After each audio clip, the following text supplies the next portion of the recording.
Hi friends, तो जैसा कि लास्ट एपिसोड में हम लोगों ने देखा कि मास्टर सुयान अपने डिसाइपल्स के साथ उन जंगली लोगों का पीछा कर रहे थे और उनके पीछे जाते जाते वो एक ऐसी जगह पहुंच जाते हैं जहां पे नजर आता है कि वे सारे जंगली लोग एक पिलर के आगे झुककर उसकी पूजा कर रहे हैं।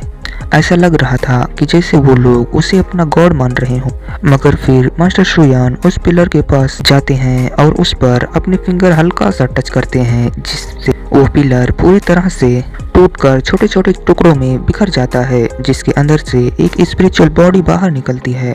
वो बॉडी अपने अंदर से बहुत ही ज्यादा स्पिरिचुअल एनर्जी को रिलीज कर रही थी, जो कि हर जगह फैल रही थी। ये देखकर वहाँ मौजूद जितने भी लोग होते हैं वो सब के सब हैरान हो जाते हैं, क्योंकि वो स्पिरिचुअल एनर्जी असल में उन लोगों की बॉडी में जा रही थी जिनकी बॉडी से वो एनर्जी पहले निकल रही थी। उस एनर्जी के वापस आते ही वो लोग और भी ज्यादा स्ट्रांग हो जाते हैं और बर्निंग क्रो कहता है कि अच्छा, तो अब ये कहानी समझ में आ रही है। ये स्पिरिचुअल बॉडी इन सभी जंगली लोगों की स्पिरिचुअल एनर्जी को एब्जॉर्ब कर रही थी।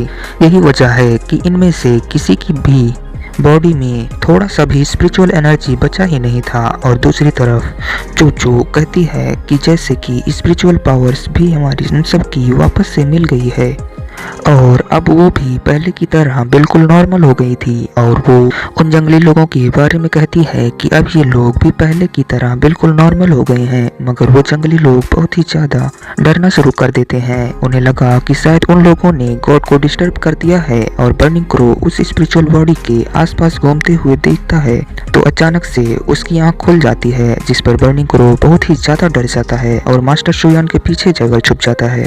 और हम लोग देखते हैं कि वो स्पिरिचुअल बॉडी असल में एक पपेट है और वो पपेट सीधा अपने उन लोगों के पास जाता है। ये देखकर वो सब लोग हैरान हो जाते हैं कि वो उन लोगों को इग्नोर करके सीधा जंगली लोगों के पास जा रहा है। ये देखकर सानिया कहती है कि इन लोगों को तो खुश होना चाहिए क्योंकि इनका गॉड उनके सामने है, मगर ये लोग डरे हुए क्यों है? तो चूचू बताती है कि ऐसा लग रहा है कि जैसे ये लोग ऐसा बिल्कुल भी एक्सपेक्ट ही नहीं कर रहे थे। इन लोगों को ये बात बिल्कुल भी पता नहीं थी कि इस स्टोन पिलर के अंदर कोई स्पिरिचुअल बॉडी मौजूद है। और दूसरी तरफ वो पपेट जैसे ही उन लोगों के पास जाता है तो उनमें से उसे सबसे पहले पकड़कर उसकी स्पिरिचुअल एनर्जी को खींचकर एब्जॉर्ब करना शुरू कर देता है। यह देख वहाँ पर मौजूद सभी लोग भागना शुरू कर देते हैं।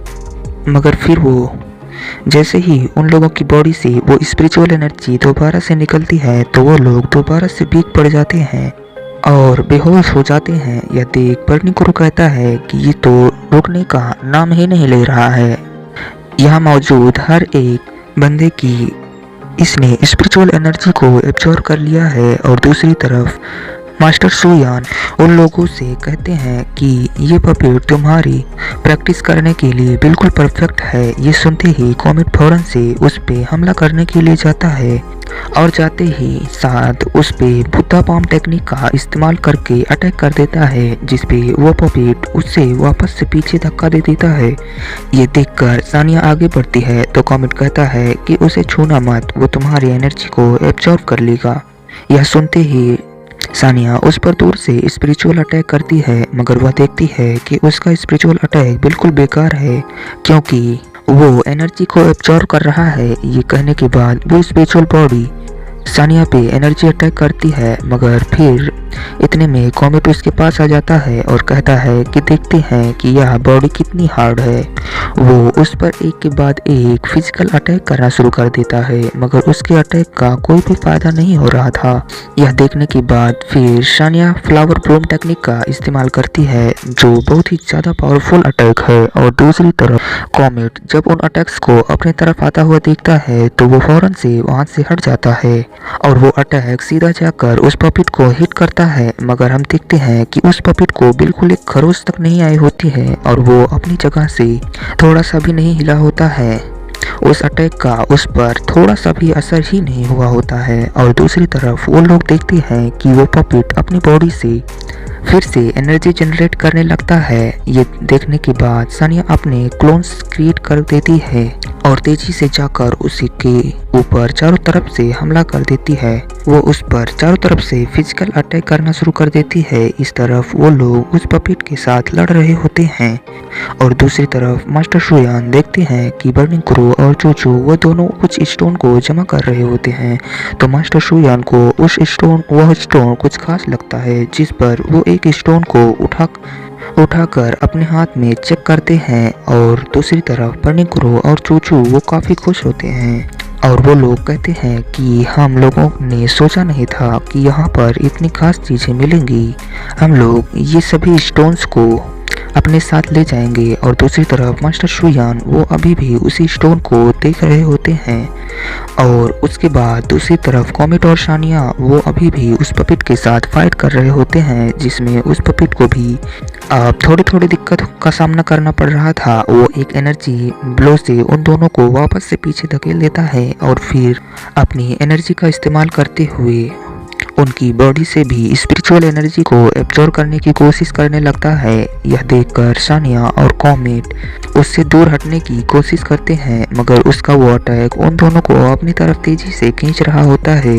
इसके साथ में उनकी स्पिरिचुअल एनर्जी बहुत ही तेजी से उस पपेट के पास जा रही होती है, जिसकी वजह से वो धीरे धीरे और भी ज़्यादा ताकतवर होता जा रहा था। और सिर्फ इतना ही नहीं बल्कि वहाँ पर पड़े हुए जितने भी जंगली लोग थे उनकी भी बॉडी से स्पिरिचुअल एनर्जी का एक एक कतरा निचोड़ लेता है। और दूसरी तरफ हम कॉमेट और शानिया को देखते हैं, वो लोग जैसे ही उसे दूर से जाने की कोशिश करते हैं वो पपेट दोबारा से अपनी स्पिरिचुअल एनर्जी को बढ़ा देता है और फिर उन लोगों को अपनी तरफ खींचना शुरू कर देता है। जिसके बाद हम देखते हैं कि मास्टर शुयान को उस पपेट की तरफ देखता है और सिर्फ एक वर्ड बोलते हैं, जिससे अचानक वो पपेट वहीं पे रुक जाता है और हमें दिखाया जाता है कि उसकी बॉडी से एक ज़बरदस्त एनर्जी निकलती है जो कि उससे पूरी तरह से डिस्ट्रॉय कर देती है। उस पपेट के डिस्ट्रॉय होते ही हमें एक और शख्स को दिखाया जाता है जो कि बहुत ही दूर बैठा हुआ होता है और अचानक से उसे एक जोर का झटका लगता है, जिसकी वजह से उसके मुंह से ब्लड निकलना शुरू हो जाता है। असलियत में तो वो पपेट उसी शख्स का था। उस पपेट के डिस्ट्रॉय होते ही वो शख्स भी इंजर्ड हो गया था और वो कहता है कि ये कैसे हो सकता है, आखिर मेरे पपेट को किसने डिस्ट्रॉय कर दिया। लगता है कि उन लोगों के वापस आने का वक्त हो चुका है। और इस तरफ में दिखाया जाता है उस पपेट के डिस्ट्रॉय होते ही उनकी बॉडी से निकलने वाली सभी एनर्जी वापस से वहाँ मौजूद सभी जंगली लोगों में फैल जाती है, जिसके बाद वो सब भी नॉर्मल हो जाते हैं। इसी के साथ हमारा ये एपिसोड यहीं पर ख़त्म होता है। नेक्स्ट पार्ट कल अपलोड हो जाएगा। तो यदि आप लोग चैनल पर नए हों तो चैनल को सब्सक्राइब करके नोटिफिकेशन जरूर से ऑन कर लीजिएगा। Thanks for watching.